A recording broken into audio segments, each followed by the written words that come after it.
TopMedTalk. Hello and welcome to TopMedTalk. We're in Denver, Colorado for the Society for Obstetric Anesthesia and Perinatology, or SOAP. Not the kind that you use to wash your body, but the kind. I wanted to say that, but Monty might. But Desiree, it's great to be back in the chair. It is. We've had a lot of fun. This is our first time at the SOAP meeting. We want to thank them for supporting us to be here, this booth here in the exhibit hall. So this is your first time back on TopMedTalk for a while. You've had a little bit of a full meeting. Yeah. I joined Edwards Life Sciences last August. And as you said, I founded TopMedTalk. You joined shortly afterwards. So as a founding editor-in-chief, but we agreed mutually between Edwards and TopMedTalk and the various different universities I'm associated with that I would step down as the editor-in-chief because too many potential conflicts of interest. Yes. I think we're managing them with my I think it's fine. Emeritus professor hat on, etc. You're doing good. Our co-editor-in-chief now, Mike Grocott, couldn't make it this weekend. We miss you, Mike. Wish you were here. And we're stretched thin because at the same time, we have TopMedTalk Down Under. Yeah, TMTDU. Yeah, with we're expanding. Amazing Kate Leslie and Andy Cumsty. Right at the moment, they're doing ANZCA. Actually, right at the moment, they're sleeping, but you're not. they're in Australia, ANZCA, the Australian-New Zealand College of Anesthesiology. Mm-hmm. I did it live last year. It was great meeting. You did, and I zoomed in for some of those. We were able to make the timing work. But the team is down there doing really cool interviews and being really ingrained in the meeting. So do check those out. They're going to be coming out over the next couple days. All the content from down there. So good stuff. Well, here at SOAP, we, in true TopMedTalk fashion, sitting down in the exhibit hall, having really fantastic conversations with the attendees, presenters, board members, the people within the organization of SOAP. And our next guest is Dr. Grace Lim. Grace, thank you so much for joining us. Thanks for having me. I was going to attempt your longer name, but go by Grace Lim. Grace, for our listeners, why don't you tell us a little bit about yourself? Oh, sure. So I'm an obstetric anesthesiologist. I'm currently at the University of Pittsburgh. I've been previously with Northwestern University in Chicago, and currently I'm serving as the division chief there. I've also done quite a bit with SOAP. I'm so proud of the things that we're doing there, partnerships we're building upon. I'm excited to be here. You're former board of director. Correct, yeah. Directors for SOAP, right? Yeah. Finished a 3-year term last year, and I mean, wow, it was a whirlwind of 3 years. It went by so quickly. The rate of growth, I think, has just been really, really exciting. So Chicago to Pittsburgh, so you went south for the weather. Well, I wouldn't say it was an improvement in the weather. We always get drawn into weather discussions. We do. Pittsburgh's a great city, though. That's great. So, Grace, I know you have lots of interest in research and that this is a space that you love. So tell us a little bit about what you're working on and some of the areas of interest that you have. Yeah, well, so I think like many anesthesiologists, I was very attracted to the fact that every day we relieve human suffering. We all have different motivations for being here. And I have personal stories, too, that I could totally share maybe when we have more time. But that was always a true motivator for me, and partly the reason why I enjoy what we do so much as obstetric anesthesiologists. And we all take, great pride in relieving human suffering at a critical moment of people's lives. That has been the motivation of a lot of the research that I've been doing so far. A lot of the things we've looked at have been not only in the realm of pain as a sensory experience, but also as an emotional one and the outcomes related thereof. So I was motivated to look at this one a couple of years ago. I saw some very interesting work.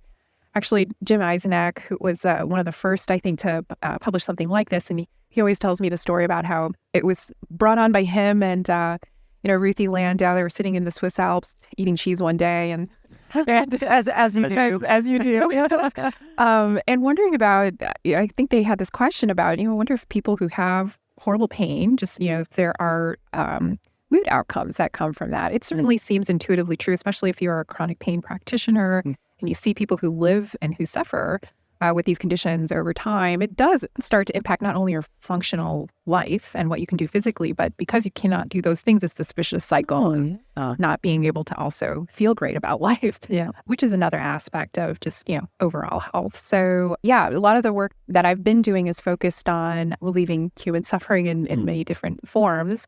and really exploring very deeply that concept of pain, not only as that sensory experience, but, the very complicated psychological experience that it is and that it can also, develop into later. I mean, the miracle of the pain relief from an epidural during labor Yes. is, the first time you see it, the first time one gets to Experience. It absolutely. It's very gratifying for everybody. It is. Yeah.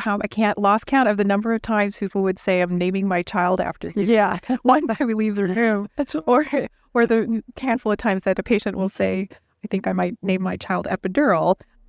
which it's very complex, so many of us in this space, that's just feels like it's our job to relieve the pain, and then you kind of move on and you don't think so much about it. So talk to us a little bit more about Yeah, it is a very complex thing. It not only is complex from the individual perspective, but there's a whole cultural component that I think gets lost in the mix of things.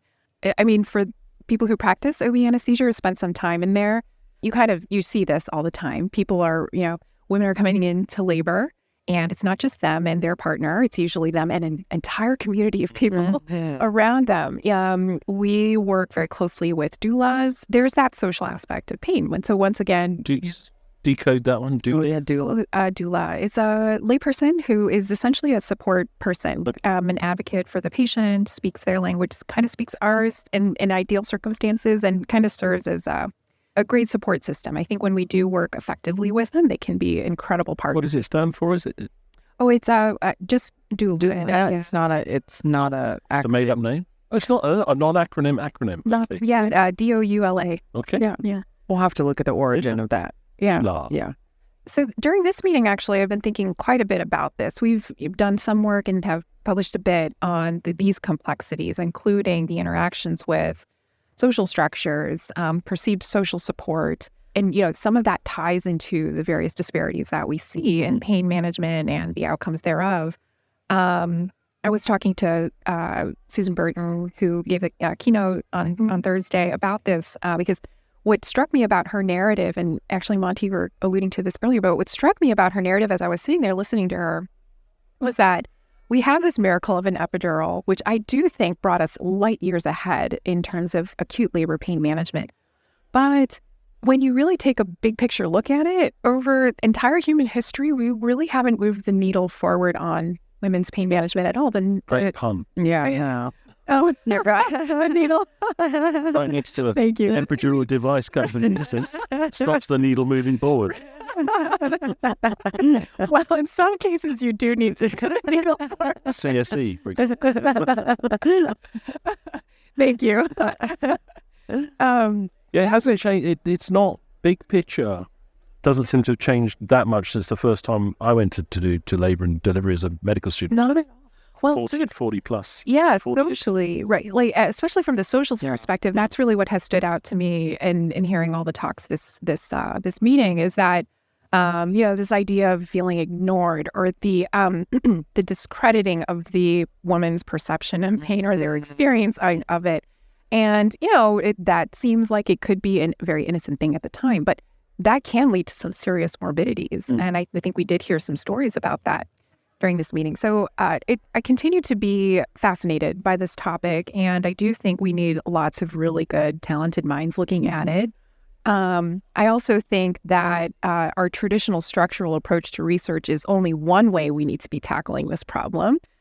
We definitely need to continue doing things that Susan's doing and others are doing, a community approach to these things. As anesthesiologists, we don't really think about ourselves as engaged in the community of care because we're so constricted to these, acute locations in an operating room or in a labor delivering room or a fluoroscopy room during blocks and things. But we are meeting a patient at a critical moment, and I do think we need to start thinking about a little bit more broadly how we fit into the larger social aspect of care and how our care can be more optimized from that bigger community perspective. Yeah. We've talked a lot about trauma here at this meeting and learning a lot about trauma-informed care. And then we've talked a lot about pain and how that could be potential trauma as well. And, I reflect upon hearing, really stepping outside the world of anesthesia, but other moms who have been through labor whether or not they're, a vaginal or a C-section, where they've really struggled with pain and they have trauma after their experience related to that.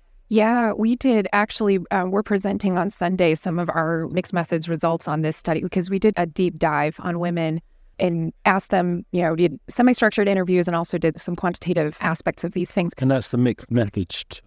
Yeah, mixed methods. Mixed methods of determining go into that just a little bit more, just for a lot of people won't know what that. Oh, sure. It takes both the qualitative approach so sitting down with people, looking for themes and the things they're saying. Until you reach something called thematic saturation. That's where you're not hearing anything new. And then what we did in our study is we basically took those points and that we heard from all these women who were offering their testimonials and distilled it into a quantitative survey and tried to see where people were prioritizing aspects of their care. But, to your point about how moms in different communities for over human history, if you think about this from an anthropological approach, women have always congregated around each other and we still do that. It's just, it's a natural human thing. But the same things are coming up in terms of attitudes and beliefs about pain management, the judgment that comes huge with, choosing one thing over another, and the lack of agency that can come with that as well. And it's very complex because it depends on that individual social structures, once again, their culture. And so these are things that I think as clinicians, we might look at this and say, we just need more education. It's not nearly that simple. We have to keep in mind that the education that we might provide is biased toward our perspective as clinicians, which is to try to bring a patient's pain down to zero. Yeah. But that might not be their goal. And it, we do have to balance that with the risks and benefits of, having epidural analgesia working for a high-risk person. In my clinical experience, I'll say that's not impossible to do. It does take more time and effort. You have to sit with the person and really try to understand what their goals are and help them understand what the clinical offerings can be. But it is not impossible to do. I think it will kind of take some time for the anesthesia community to move into that, I will say, counseling perspective of care or counseling approach to care. But I do think we can get there at some point. Yeah, I think we definitely need more conversations with our patients about pain and we've done a lot of this on TopMedTalk, but just even in our own personal practice, understanding what their pain is and what the expectation of pain management is for them.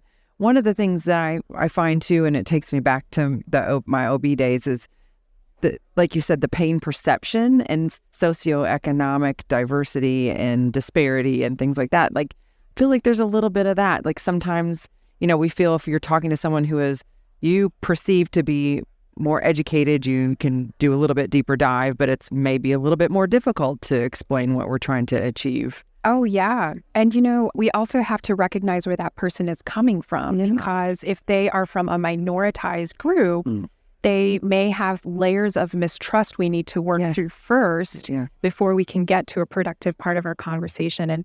And that, I think, that's why I think we need to kind of rethink the way we approach our care, because that can't happen when a person is experiencing 10 out of 10 pain with contraction. Right. It really needs to happen earlier. It's going to vary from country to country and culture to culture, but have we traveled the full journey away from having an epidural as giving up somehow? I don't think we're there at all. I see Desiree just shaking her head. I don't think we're there at all. And this is what struck me about, when I was listening to Susan, is over history, women have been, people have been guilted about these. Your choice to use something or not use something. Are you strong enough to overcome? And there is a narrative, I think, surrounding birth now Glory in of pain and 2024. suffering. And I listen to these perspectives, and then I'm also considering that we're moving in 2024. We're currently, the World Health Organization and many others have endorsed demedicalization of birthing care, or of labor and delivery care. And what that means is that, many women, many people are interpreting that to mean no needles in my back. Well, I think once you start ascribing a natural or unnational process to something that could actually potentially be benefit for an individual, now you're beginning to invite judgment on an individual's decision. I think that we do need to make some I don't know the answer to that, but I do think we need to recognize that that's happening and, figure a way forward. Yeah. Socially, there is so much within this space that there is a lot of pressure either way, and it's been around, whether you have an epidural or you don't. Like, people think you're crazy for not having one. They think you're crazy for having one, if you don't breastfeed, if you breastfeed. I mean, there's so much judgment in this space that I think is happening. That I haven't heard a lot of conversations about anesthesia and analgesia-free vasectomies, for example. Natural. Is it natural or not natural? I mean, you make a great point. Yeah. I think what Monty's pointing out is there are sort of gender-based, biases and things that we're dealing with here. But it goes back to that, that idea that over human history, we haven't moved the, pun intended, needle forward far enough. I remember always being taught, labor analgesia was first, described when Queen Victoria used, the labor analgesia for the birth of Prince Leopold, and that it was this revolutionary thing. It started the whole, where we are today. But what I think we need to recognize also is at that time, she was judged heavily for, deciding to use it. And the medical community was up in arms. They thought it was dangerous. They thought it was horrible that somebody who was so prominent was, pushing for something that didn't have a lot of safety information on there. Those are valid perspectives, too. Or that it wasn't just a woman that she needed to experience the pain of childbirth. I don't know. Maybe there was that. Yeah, there was a bit of that at that time, too. Yes, the woman's suffering was supposed to be biblically, I don't know. Well, I mean, it's fascinating research to look at, and it's much needed in our space. Yeah, and I think we do need, more of it. The one thing I was going to mention about that mixed method study, that I was surprised with. And once again, this is just one study. We need more like it. But we started that study wanting to get a deeper dive into the pain aspect of these things, given the chatter that's happening around it. But we also kept it very open-ended so that the patients could drive what the priorities are and what the important things are to them and then on those kinds of things. So in other words, although we initially wanted to get, more perspectives on pain, we left it up to the patient to actually describe elements of the, labor and delivery experience and mothering experience, et cetera, that were important to them. And so the things that we found surprising were that when we did the thematic analysis and then fed that into our quantitative approach with the surveys, when you put the entire context of care together for the patient, so you include aspects of physical safety of the mom, physical safety of the baby, side effects of medications that are involved with spinals, epidurals, and medications that might need to be used in an OR if necessary. What I was surprised to see was that in that whole spectrum, pain was not at the top of things, especially and this is what was really shocking, especially for people who have trauma, birth trauma. For people who are self-reporting birth trauma, the things that were most important to them were physical safety of the baby and myself. And pain was somewhere in the middle, but it was definitely not highly ranked or with a high valence of of importance. And then when we looked at the subset of people who reported pain during surgery, no difference. Pain was somewhere in the middle there, but they still more highly valued physical safety of me and the baby over other things. So we're still kind of digesting what we're uncovering here. But when I look at these data and listen to these other things, I don't think it means pain is not important. That's not what that study means. But I think what it's showing us is that it is one thing we do have some control over and we need to optimize. But there are lots of other things that also influence the pain experience, by the way, because if a woman does not feel her if a person, anyone who's having a pain experience, does not feel that their emotional needs are being met, it's going to make the pain worse. Yeah. It's going to make the physical manifestation of that worse. And they don't feel safe. I mean, that is all manifested sometimes in pain itself. Absolutely. And dignity and exposure, was that in there in the ranking? Yes, we had something that came out in the qualitative reviews, and the theme was really about, respectful care and things like that. And that was ranked, but it was not ranked as highly as these other things. It was, when forced to rank things, they were on the lower end of things. That's me. You have a broad portfolio of research. Is that right? Research is one of your passions? Oh, for sure. Going to dangerous territory now, because we met because you applied for a grant from Edwards Life Sciences and we awarded you one. Yeah. And Thank you. Just going into too much detail, and you started recently, so well Yes, done. we did. Thank you. Yeah. So I think we're the only two people to know that. I think we are. Well, aside from the Pitt team, of course. Okay. Tell us very briefly what it's about.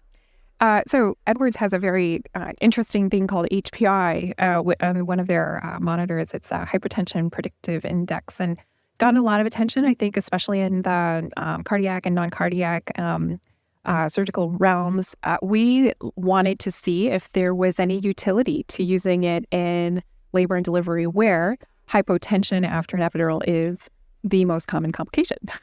And, we live in a new generation of new clinicians and various levels of training and other things. So, the reliance on recognition alone with conventional devices, I think, is there's multiple optimization points there that can happen. And so, we were interested in seeing whether the HPI could help clinicians recognize earlier, the potential development of hypotension and maybe prevent those events from happening in labor and delivery also. This initial phase is a pilot phase intended to inform the larger trial. But already it's been really exciting to see what patients think about it. We're asking them, to provide perspectives on how they feel with it being, worn awake and all that. And also nursing care providers are providing some insights there too. Well, congratulations for getting it going, because I know the paperwork always takes a while. Yeah, it's not my favorite part about the research process, but it's a necessary step. But that's an unrestricted grant, so you'll find what you'll find, and you'll share the results with us, and we look forward to hearing that. So Absolutely. Great. Thank you for doing that. Yeah. All right. Well, fantastic work that you're doing. Thank you for everything that you do in this space. Much needed. Those who are passionate about research and keep pushing that needle forward. Maybe not too far. Yeah, not too far. It's Exactly. your first week on labour ward. Yeah, maybe. To call it. Save the pushing for later. Yeah. Yeah, I'll hold back just a little bit on that one. Well, Grace, it's been a pleasure to chat with you today. Yeah. Thank you so much. Absolutely. And thank you for listening to TopMedTalk. You can always find us at topmedtalk.com on your favorite social media platform. We're there. Recently, we're dipping our toes, mine and Monty's and the whole team's toes, into YouTube. So if you find us on YouTube, give us a thumbs up, subscribe to the channel. Every little bit helps us. Thank you. A huge thank you to SOAP for supporting us to be here this year, and all of our sponsors that keep TopMedTalk free and open access to the world. And thank you so much for listening. Have a great day. TopMedTalk. Thanks for downloading TopMedTalk. Don't forget to subscribe, check us out on YouTube, and of course on social media. We're on Instagram, Facebook and X. Also, it's important to remember that TopMedTalk is the broadcasting arm of EBPOM, evidence-based perioperative medicine. We'd love you to find out more about that, and the way to do that is ebpom.org. Check out our website and find out about some of the incredible conferences we're going to be arranging across the year. ebpom.org.